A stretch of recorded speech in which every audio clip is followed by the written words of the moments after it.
In August of 2006, a 10-year-old boy disappeared in Butler County, Kansas. He had gone out to play baseball on the outskirts of his grandparents' farm and was never seen again. The police found only a bat and ball left by a dirt road. No trace of a body, no witnesses. 10-year-old Ethan Carter arrived at his grandparents' farm in August. The Kansas summer was heavy and stifling, with corn towering above a person's height and grasshoppers buzzing over the fields. For the boy, it was a place of freedom. Running barefoot in the yard, jumping off the haystack, throwing a ball into an old baseball glove he brought from home. That morning, everything seemed normal. His grandmother was working in the kitchen, and his grandfather was out by the barn. Ethan woke up early and took the mitt, ball, and bat. "I'm going to go play a little bit," he said, standing on the porch. No one objected. It took a few minutes to get to the edge of the woods, and the boy knew the trails as well as he knew his own backyard. The last time they saw him, he was walking down the dusty road that led to the forest edge. The sun was already blazing, the ground was hot, and a haze was swinging over the cornfields. The figure of a child with a bat on his shoulder disappeared around a bend, and no one saw him again. Time passed. His grandmother called him for breakfast, but the yard was quiet. She went out on the porch and looked toward the road. No one was there. She reassured herself with the thought that the boy was playing and would be back any minute. But as the minutes dragged on, her grandfather came out to look too. A few hundred meters away from the farm, he came across a strange scene: a ball and a bat lying on the side of the road. The mitt was missing. The old man looks around for a long time, calls out a name, but there is silence in response. The air is still, only the grasshoppers are braying and the corn is rustling. There are no signs of struggle, no prints in the dust. Only things left behind, as if on purpose. When the boy does not show up by lunchtime, the family panics. The mother calls the city, begging them to leave immediately. The grandparents are at a loss as to what to do. He couldn't have just left. All the items he always kept with him remained. In the evening, the farm already feels like a disaster. Time is stretching out, and the same question is in my head. Where is he? Neighbors come up and ask if anyone has seen the boy, but the answer is the same. No one has seen him. The disappearance took place in broad daylight, on a familiar road, among fields where everyone knows every path. And that is why it seems even more impossible. The morning in the village began with anxiety. The news of 10-year-old Ethan Carter's disappearance spread instantly. Just yesterday, everyone saw him walking down the road with a baseball and bat, and today, a crowd gathered at his grandparents' farm. Adults came with their own lanterns, hunting dogs, even tractors to comb the fields. Everyone felt that this was not just a family matter. There are no strangers in small communities. Butler County Police were the first official group to arrive. 2 officers spread out a map of the area on the hood of a police pickup truck and marked fields, riverbanks, and old hangars in sectors. In total, more than 500 hectares of land. Local farmers helped to draw the squares. They knew where the ravine was deeper, where the path led to dense thickets, and where they could quickly bypass the site. By lunchtime, 3 large search teams were organized. The first went to the cornfields, the second to the forest belt, and the third to the river and the bridge. The people walked in rows, keeping a few meters apart so as not to leave any unexplored lanes. Each person was holding a stick or rake to push apart the tall grass and bushes. The atmosphere resembled a military operation, although everyone was a volunteer. Dog handlers brought 3 dogs and let them sniff Ethan's sneakers. The animals quickly led the way along the path leading from the farm. They walked confidently up to the place where they found the ball and bat yesterday. Then they veered toward the bridge. There, on the middle plank, the dogs spun around several times, stopped, and started whining as if they had lost their direction. For the dog handlers, this was a clear signal. Either the child had fallen into the water or the trail had been cut off by another traffic scent. The rescuers went down to the shore. The water was muddy, its level fluctuated depending on the dam upstream. Divers combed several dozen meters of the riverbed and used hooks to check for deeper holes, but they did not find a single body, a single piece of clothing or shoes. This was the first serious dissonance between the official version and what people saw. At a brief briefing, the sheriff said, "There is reason to believe that the child may have fallen into the water." But the words did not calm the boy's mother or convince the neighbors. Sarah Carter repeated, "He was afraid of that bridge. He wouldn't have gone up there on his own."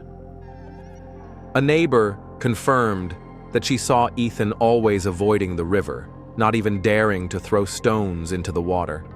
At the same time, we searched all the abandoned buildings around. In the old hangars, which had not been used for storing equipment for a long time, they found only scrap metal and empty canisters.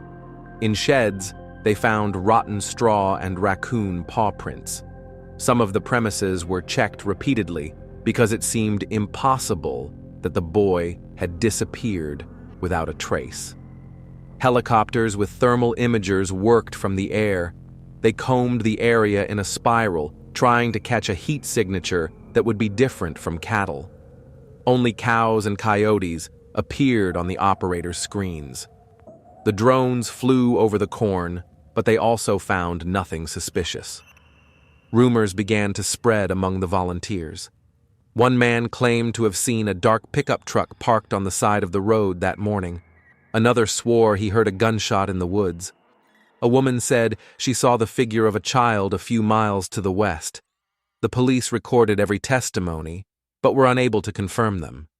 The most disturbing were the tire tracks in the woods. They led away from the road and were lost in the grass. Experts recorded the prints, but explained that during the hunting season, such tracks appear everywhere, and it is almost impossible to determine their ownership. Meanwhile, the village was quiet, as it had never been before. People gathered in the church for prayer, and notices with Ethan's photo appeared on the pillars. Children were afraid to go outside the yard. Parents locked their doors and kept the lights on at night. It felt like something more than an accident had happened. By the evening of the second day, there were no results. Dozens of hectares of fields had been combed, the river examined, hangars checked, but not a single clue. Officially, the version of drowning remained. But the community felt differently. The body should have floated up. The river is not so deep to hide it forever.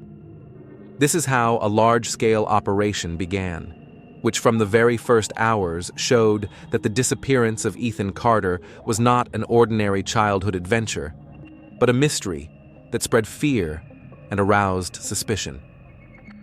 In the heart of Kansas, among the familiar fields and trails, the boy disappeared, leaving only things on the road and a silence that grew more and more eerie.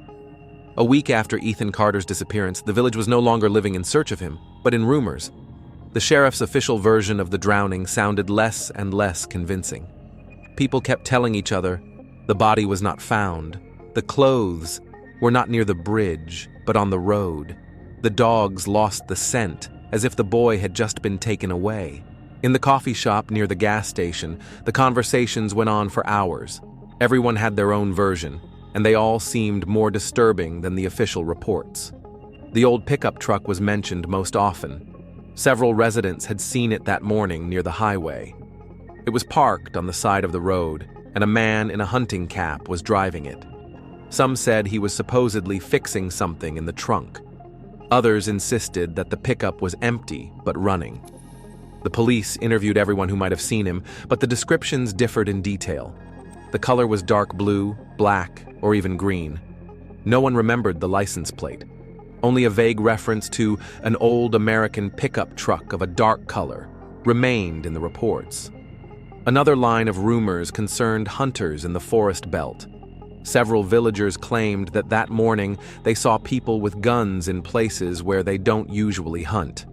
They were standing in a groupie, discussing something, and when the locals approached, they quickly dispersed. One farmer recalled hearing gunshots much earlier than the official season had started. The police checked the hunting clubs, but found no matches. All registered members were elsewhere that day. Next, attention was turned to seasonal workers. For several weeks before the disappearance, mercenaries had been living in the village to help with the harvest. They lived in temporary trailers on the outskirts and worked mostly during the day. After the disappearance, the sheriff and his agents came to their camp, checked their documents, and interviewed them. They claimed that they had not seen anything. No traces of involvement were found, but suspicion has since taken hold in the minds of the locals. They are strangers. They might know something. Another version concerned fishermen on the river. Several families from a neighboring town came there almost every weekend. Some of the villagers said that they saw them on the morning of the day Ethan disappeared. The police followed up on this trail. They found the people, who confirmed that they had been at the river, but emphasized that they had arrived in the afternoon. The alibi matched the time. All this was turning into an endless chain of contradictions.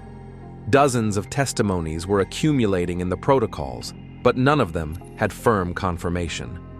The sheriff's conclusion sounded dry. All persons checked are not connected to the disappearance. For the community, it was like a defeat. Journalists worked in parallel. They questioned villagers, hyped up stories, and looked for sensations. Headlines appeared in the newspapers. Mysterious pickup truck on the highway, hunters from the shadows, strangers among the corn. Each new issue brought a fresh interpretation of the same snippets of facts. For some, this meant that the boy had been kidnapped. For others, that he had been the victim of a chance encounter with dangerous people. Weeks passed. The search was winding down. The volunteers were returning to the farm. The headquarters was liquidated. The maps were removed.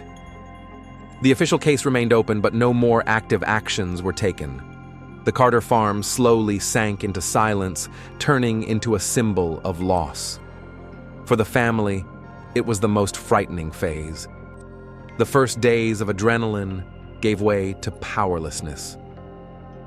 Sarah Carter would return from the city, sit on the porch, and look at the road where she had last seen her son. The grandfather walked the fields every day, as if he hoped to find at least a scrap of cloth. But with each passing day, his chances were slipping away. So the case began to cool down. Officially, the protocols included a version of drowning, which was not confirmed by any body. Unofficially, the village lived in the grip of rumors about a pickup truck, hunters, and foreign workers.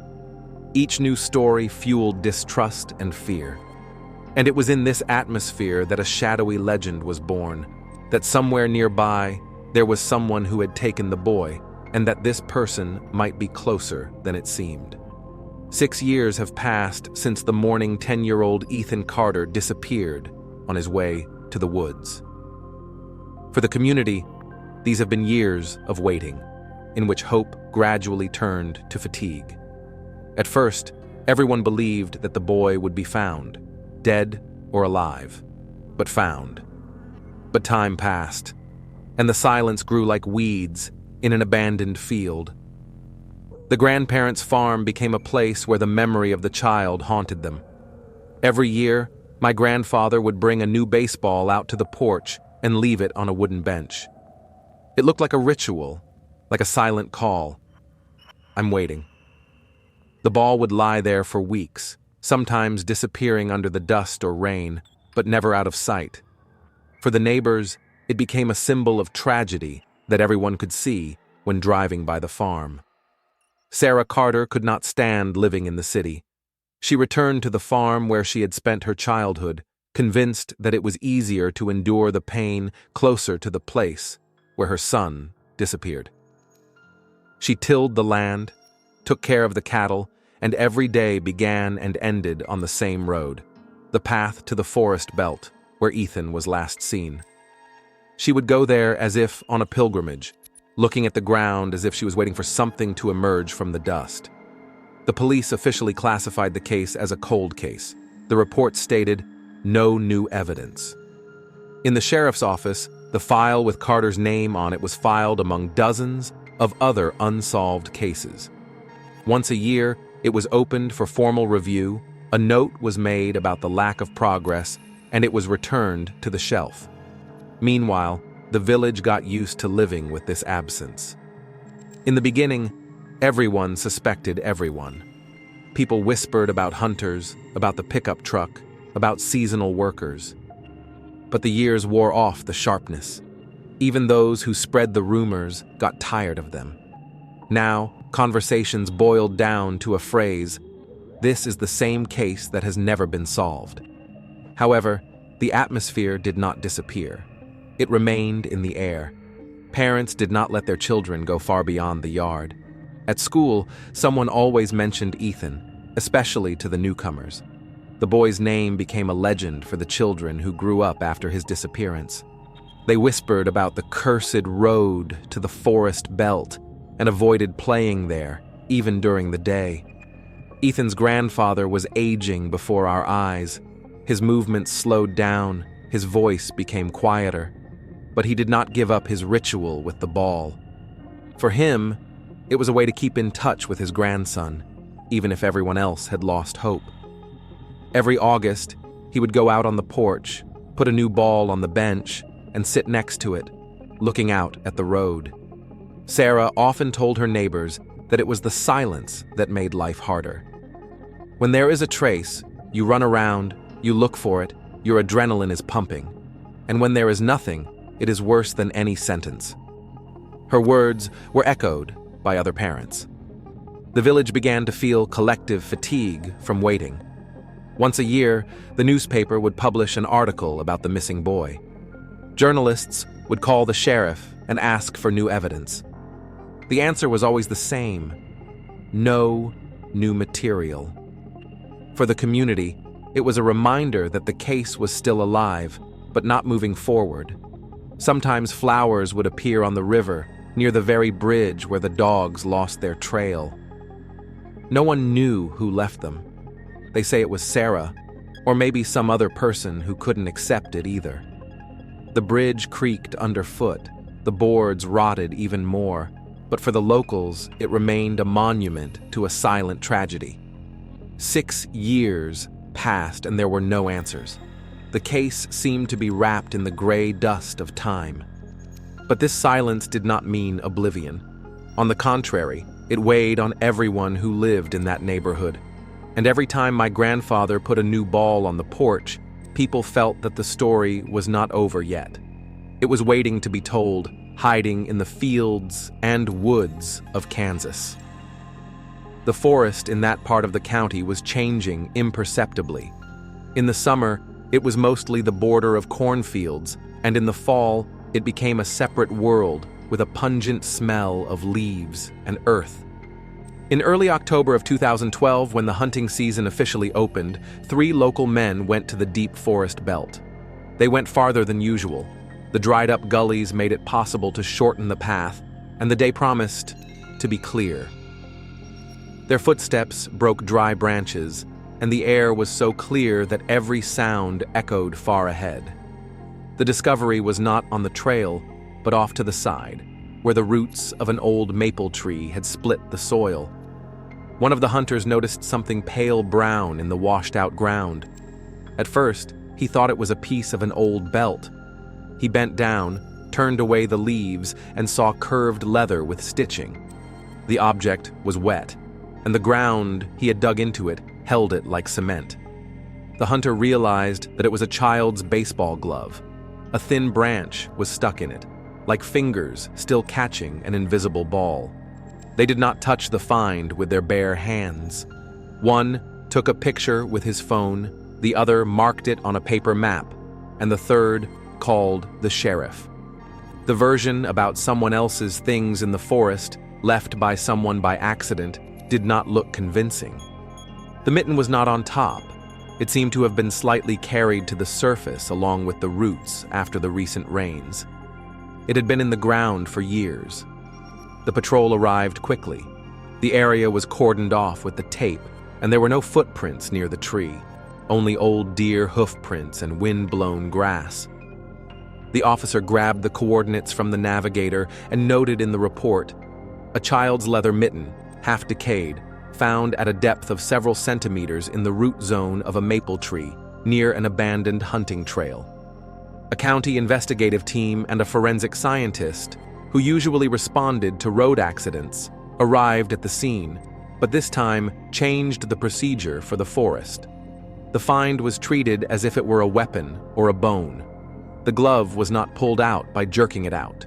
The soil around it was taken away with a spoon, layer by layer, and put into paper bags. A clump of forest soil and leaves stuck to the inner lining were added to the bag, all of which could later tell more than the object itself. A small thread of bright blue color that had become entangled in the stitching was recorded separately. The cold sun reflected on the tape that bounded the place. The forest stood almost silent, as if waiting for someone to call out a name. The news spread within a day.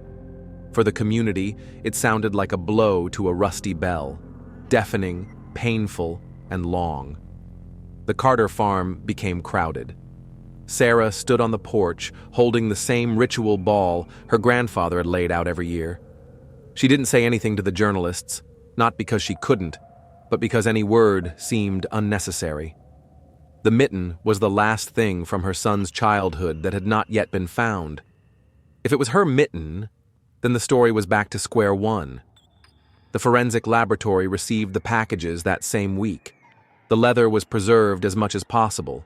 Tanning and earth pressure had created a kind of case. The first was a visual inspection.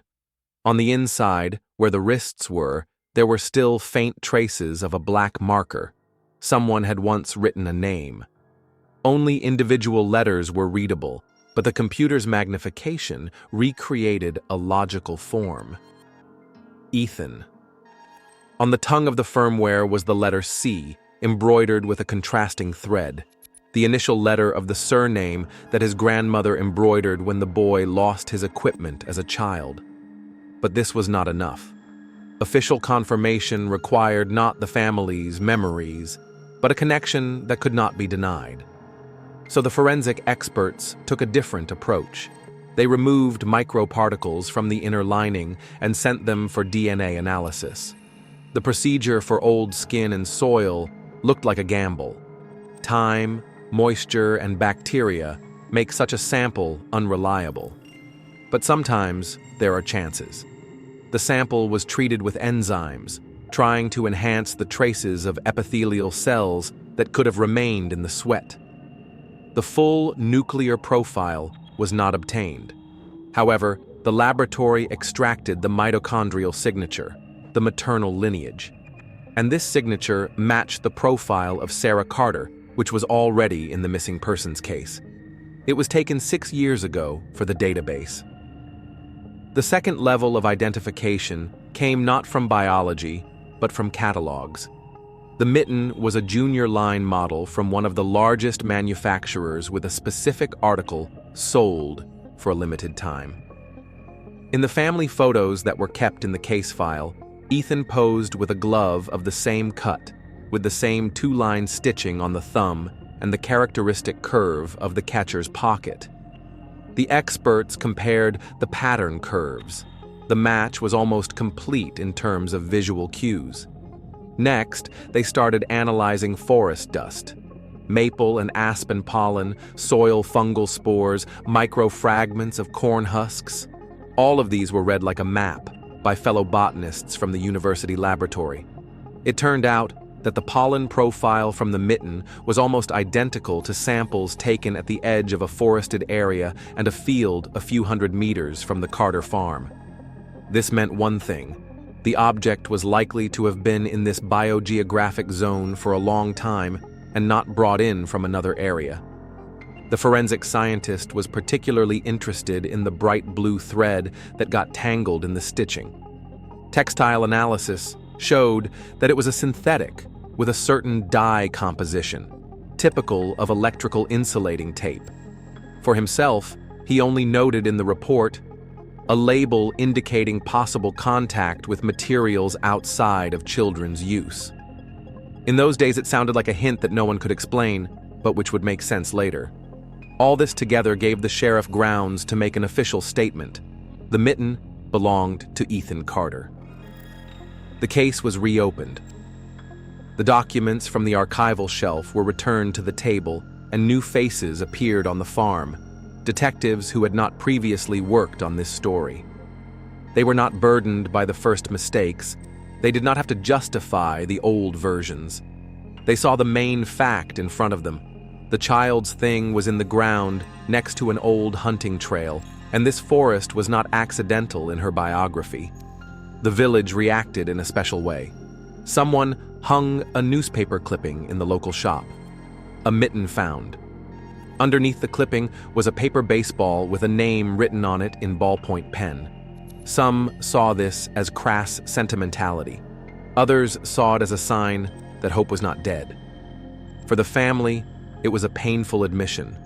The likelihood that Ethan was alive was melting away. But the truth, even a hard one, is better than silence. New routes appeared in the documents. The detectives marked the forest segment as the primary area of interest. They checked old maps of hunting towers, looking for preserved shelters where poachers used to hide. We checked the lists of people who had received hunting permits in this cluster over the years, not because anyone in particular was already a suspect, but because the found mitten shifted the center of gravity of the investigation from the river to the forest. When the sheriff was finalizing the week's report, he wrote briefly, "The element connecting the 2 points is the farm and the forest." The boy's route now probably included more than just the road to the bridge. This sentence contained everything the case had been missing for 6 years, the actual item in the right place. The glove was placed in a separate temperature-controlled safe. Each time it was taken out for additional microparticle sampling, the lab technician described the smell, a faint note of leather, earth, moisture, and something that looked like smoke from an old fire.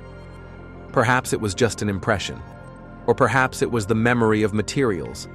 Anything that has been in the forest for a long time takes on its history. For the community, this was a milestone. The found object did not bring the boy back, but it did bring the investigation back. And while the spores from the inner lining settled in the university laboratory vial, another thought settled in people's minds. If the mitten could be trampled into the ground here, deep in this forest belt, then someone knew these places better than any map. And this someone probably did not come from far away. He had a habit of walking along those paths that are not marked on the master plans. In the evening, Sarah put a new ball on the porch. For the first time in years, it looked not like despair, but like a marker on the road. The forest responded with silence. But the documents came to life. The story, frozen in one sentence, moved forward again. After finding the baseball glove, the detectives returned to the same area of the forest. Their attention was now focused not only on the object, but also on the entire environment. The forest looked ordinary: dry branches, deep litter of leaves, deer tracks. But when the forensic experts began to carefully remove the top layer of soil, a different picture was revealed underneath. Within a radius of a few meters, they found the remains of a fire. The coals were already cold, partially eroded by the rains, but the examination showed that they had been burned at the same time as Ethan's disappearance. Nearby were rusty fragments of tin, pieces of metal, and burnt cans. Not far away, the remains of a rope, thin, synthetic, with torn ends, were tangled in the grass. It all looked as if someone had been there for several hours or even days. Investigators reconstructed a possible scenario. The boy could have been brought here immediately after his disappearance. The campfire indicated that someone was spending time in the forest, cooking, or simply trying to hide their presence. The rope was the most disturbing piece of evidence. Investigators did not rule out that the child could have been tied up. For the community, the news came as a blow. After 6 years of silence, there was a hint that Ethan could have been held in the forest for at least a few hours. This meant that he may have been alive for some time after his disappearance. The investigation led investigators to another clue. There was an abandoned highway motel just a few miles from the site of the discovery. It had once served truckers and hunters, but had been empty for decades. Locals knew that the building was occasionally used by poaching gangs. They found traces of fires and even homemade game traps. The police decided to check the motel. Inside, they were greeted by damp walls, broken windows, and mattresses scattered around the rooms. In the basement, they found remnants of old ropes, plastic ties, and metal hooks embedded in the concrete. There was no direct evidence of a connection to Ethan, but the coincidence between the synthetic rope from the forest and the fragments in the basement did not leave investigators indifferent. The official report stated, "There is a possibility that the child could have been held in the forest near the place where the mitten was found after the disappearance. A motel near the highway may have links to poaching groups operating in the region." For the Carter family, this was a painful new turn. Sarah, Ethan's mother, repeated to reporters, "He could have been alive. Someone could have been holding him, and we were looking for him in the river." The grandfather, putting another ball on the porch, said one sentence that all the newspapers quoted, "The forest remembers more than we think." But at the same time, the investigation was once again at a dead end. There were no prints, no DNA, no items belonging to the child in the motel. Only eerie remnants and a tacit suspicion that the place had once served as a hiding place for those who did not want to be found. When the case gained publicity again after the discovery of the mitten and the strange footprints in the thicket, local and national journalists returned to Butler County. Their interest went far beyond the tragedy. They began researching archives, reviewing old police reports, and calling provincial newspaper offices. And gradually, it became clear that the disappearance of Ethan Carter was not an isolated incident. In the 90s and early 21st century, several mysterious incidents were reported in the same region. In most cases, children or teenagers disappeared, and almost always during the hunting season. The newspaper reports contained the same words: "Went into the woods and did not return. Only things were found." The search was unsuccessful. No bodies were found. The cases were quietly frozen, and the community, having no answers, learned to remain silent. One of the journalists, Thomas Grayson from the local newspaper, came across the story of a 10-year-old girl who disappeared in '97. She had gone to pick berries near a forest belt near farmland and disappeared. They searched for several days, suspected the river, and finally left a note. No evidence of foul play found. 2 years later, in '99, during the hunting season, a 13-year-old boy disappeared after going fishing on a nearby tributary. Again, no trace of him, only his old backpack by the water. When the journalists compared the dates, a frightening picture emerged. Almost every disappearance took place in the fall, the same time when the area was flooded with people with guns, hunting pickups, and mobile camps. The fields and forests became noisy during the day and dangerous at night. It was easy to get lost in this mass of strangers, and even easier to hide a crime. This is how the image of the invisible hunter emerged. This word was first used by a local newspaper in 2003 when it described a series of unsuccessful searches in the forest. The author wrote, "It seems that there is an invisible hunter here who does not hunt game." At the time, it looked more like an artistic image, but later it stuck in people's minds. Journalists also paid attention to the details. In several cases, as in the case of Ethan, they found things left behind: a ball, a backpack, a jacket. It looked as if the perpetrator deliberately left the items behind to lead the search in the wrong direction. The dogs lost the trail when it was interrupted by a road or bridge. This also happened again and again. The articles began to build versions. The invisible hunter is someone local who knows the trails better than anyone else. A person who knows how to dissolve among hundreds of legal hunters. Someone who had access to shelters and could use the knowledge of the territory. The community reacted quickly. Fears that had long been muted began to spread again in the district. Children were afraid to go to school alone, and parents forbade them to leave their yards after sunset. In stores, people were discussing not grain prices, but the fact that the hunter had returned. Meanwhile, the police did not officially recognize any connection between the cases. Reports sounded cautious. Each disappearance has its own circumstances.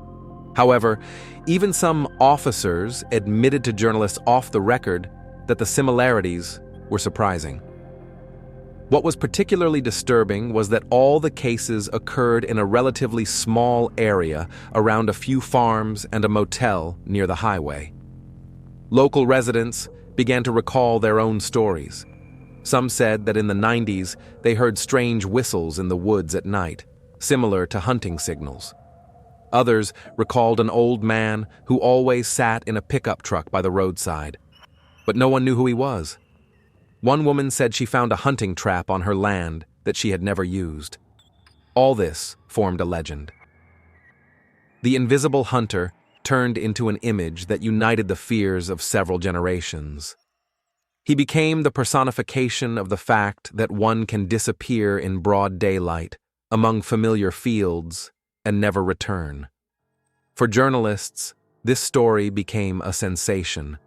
They wrote a series of articles, compared cases, and interviewed experts in criminal profiling. The articles contained statements that if the perpetrator existed, he had been acting for years, taking advantage of the anonymity of the hunting season. He did not leave bodies, did not give chances. This was a man who knew how the forest worked. For the Carter family, all this sounded like a new wound. They realized that if the invisible hunter really exists, then Ethan was just one of many. Sarah kept telling reporters, "I don't want my son to be turned into a legend. I want answers." But the answers never came. And while the police wrote in official documents a dry "no results," the community lived in a world where the forest had its own predator. Invisible, but quite tangible. Michael Raines took over Carter's case 6 years after the boy disappeared.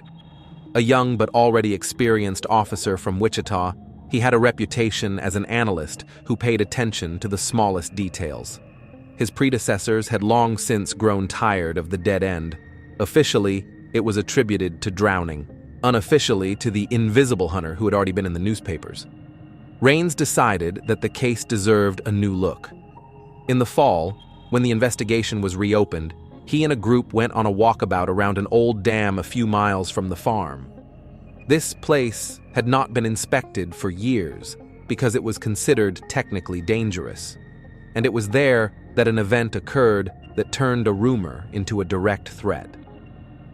Late in the evening, as the group was returning from a futile search, a sharp signal came through the radio. A voice on the speaker called the call signs of the county dispatcher and gave an order. "All patrols to the dam immediately. There are reports of a child being seen." The words sounded official, even with the correct codes. Rains hesitated, but decided to check it out. He and two colleagues arrived at the dam at almost midnight. It was pitch black, and the water barely made a sound. When they entered the technical bridge, they heard a metallic grinding sound. The bolt that held back the flow had been unscrewed. Seconds later, a discharge burst from the upper level. The stream hit the concrete staircase with a bang and covered it. If the group had been a few meters further away, they would have been washed away. After the incident, a technical inspection was conducted.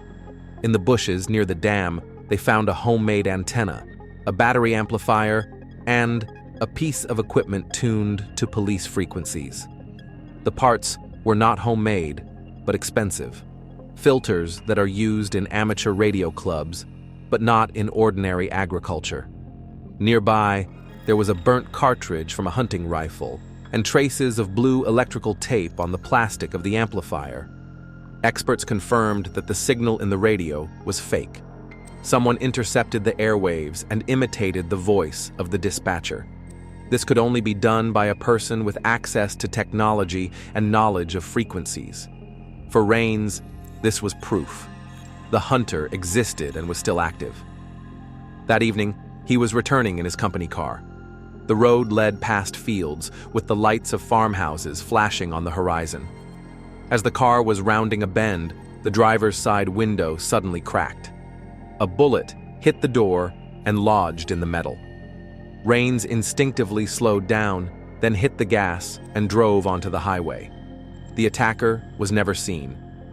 An expert examination confirmed that it was a shot from a small-caliber hunting rifle fired from a distance of no more than 100 meters.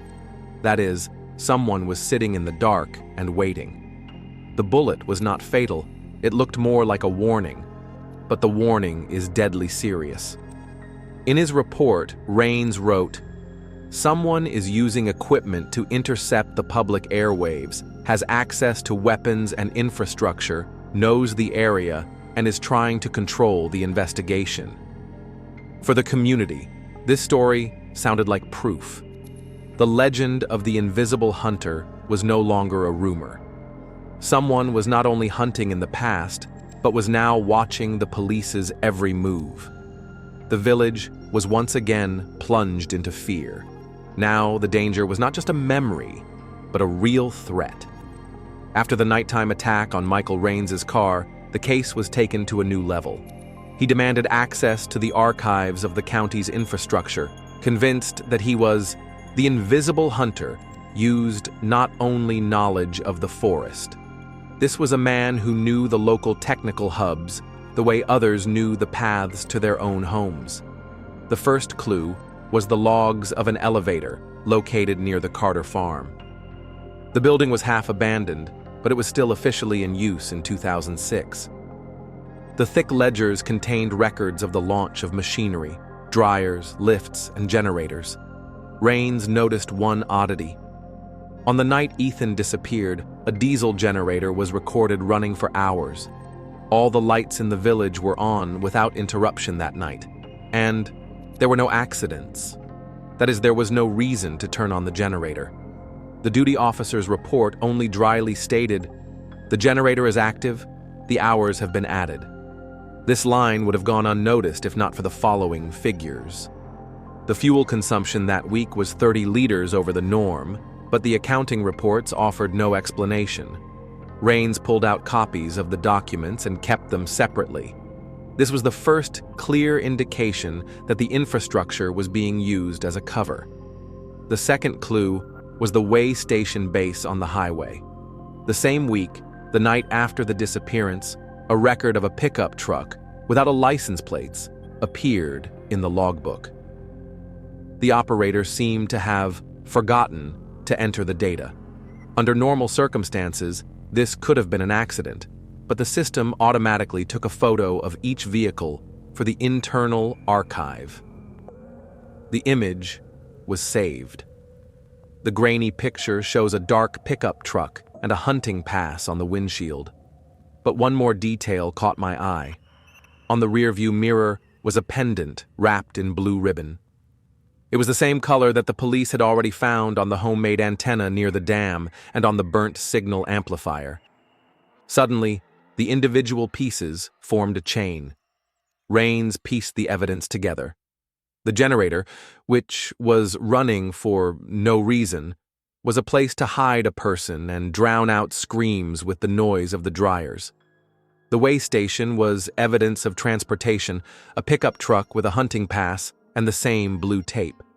The antenna near the dam was proof that the criminal had technical skills and controlled communications.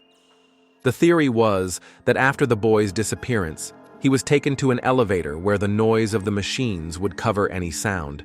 Then, he was transported by pickup truck at night, using the same roads that only the locals knew.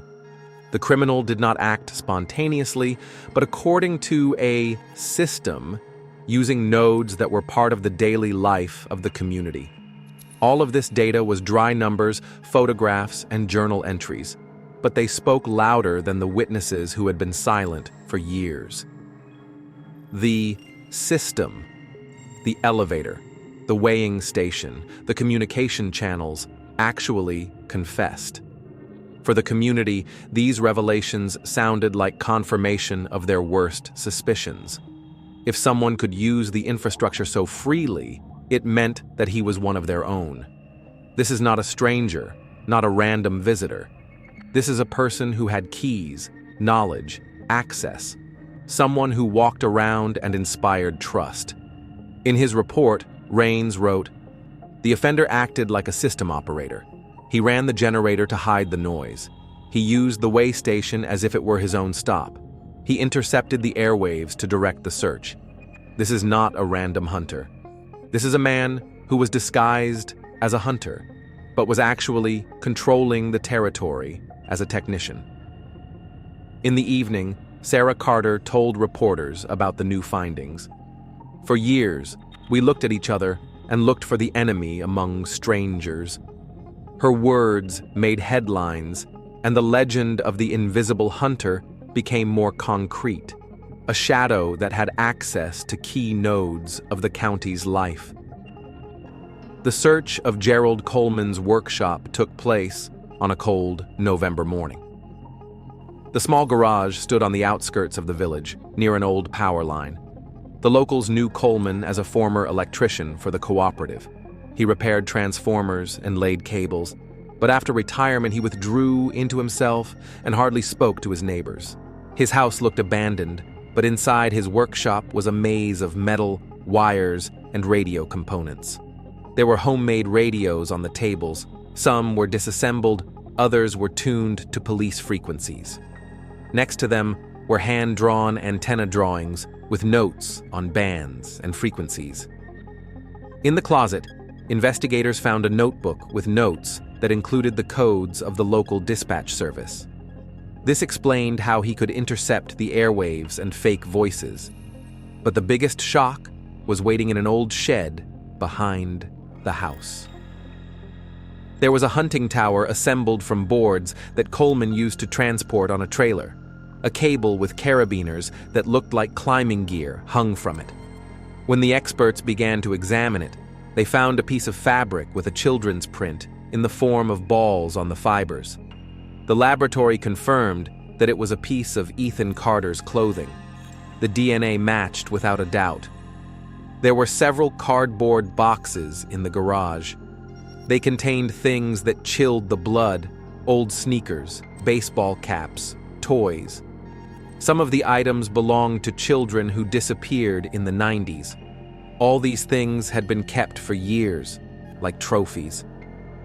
At the bottom of one box, they found photos taken with a cheap camera. The children were in the frame at a distance, as if they were being watched by a predator. Coleman was arrested without resistance. He was sitting on the porch when cars with sirens pulled up to the yard. The report states, "The detainee did not resist, looked calm, and repeated, 'You will not prove anything anyway.'" His words contradicted the facts. The evidence spoke for him louder than any denials.